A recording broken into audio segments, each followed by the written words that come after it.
Everybody, JC here with another TNI toy review, and today's review is in association with JediInsider.com, your #1 news source for everything Star Wars.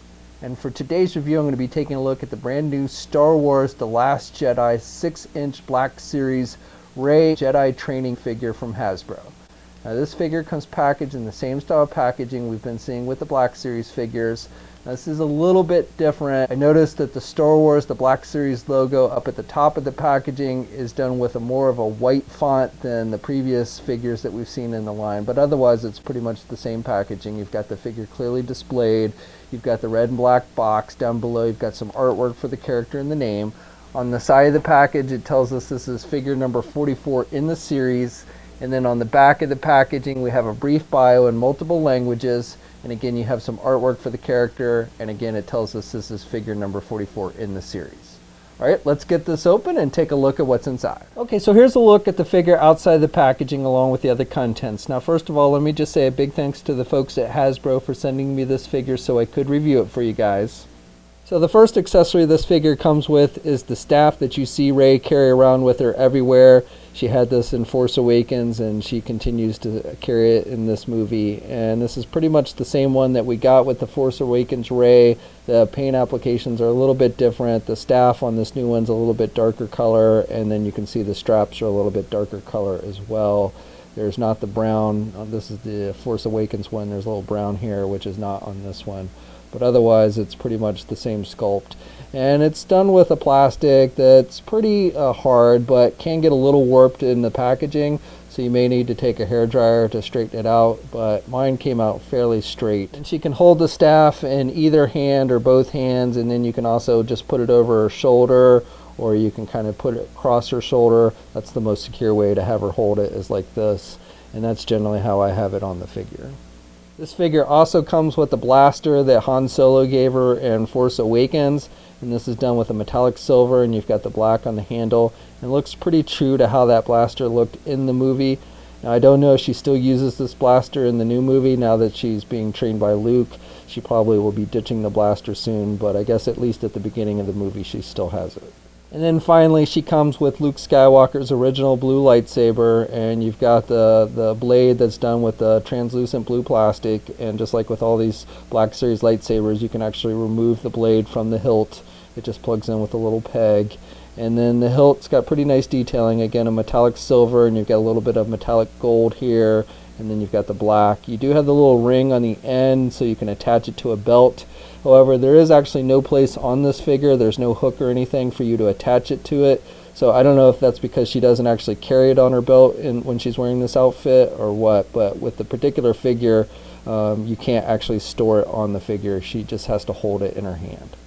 Okay, so for the figure itself, I think they've done a decent job here. The head sculpt doesn't look 100% like the actress, but I think it is an improvement over the original Rey figure, especially with the skin tone. This original figure, the skin tone was very pale, so I do like this head sculpt a little better on this new figure.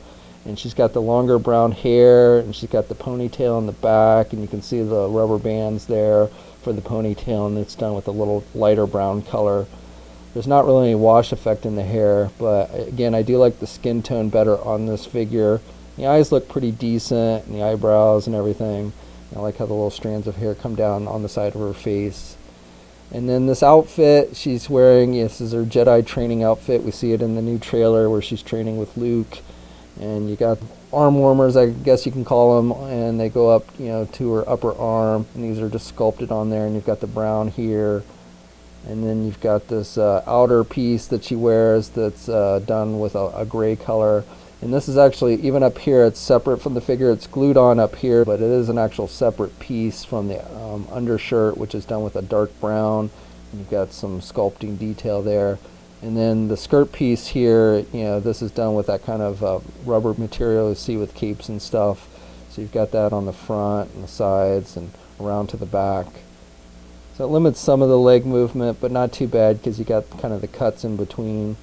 And then she's got the working holster, so she does have a place to store the blaster, even though she doesn't have a hook on her belt to store the lightsaber. And then she's wearing just the beige pants and the brown boots. So this figure stands just a little bit under 5 3/4 inches tall. Here's a comparison with the original Force Awakens Rey figure, and these two are about the same height. And here's a comparison with the Force Awakens Unmasked Kylo Ren figure and then the Force Awakens BB-8. I apologize, I don't have any other Last Jedi figures yet to give you a comparison, and I don't have the San Diego Comic-Con exclusive set with the Rey and Luke Skywalker figure. I do believe this is the same Rey figure basically that came with that San Diego Comic-Con set, but I don't have it to give you an actual comparison. So for articulation, you can turn the head to the left and to the right. She's got the longer hair, but it doesn't really limit the head turning too much. She can look down about that much, but really can't look back because of the long hair. Arms attached with your standard ball hinge joint there at the shoulder, so she can get her arm out pretty good. And she's got pretty good rotation. She has to kind of rotate outwards because of this piece that comes out over her shoulder.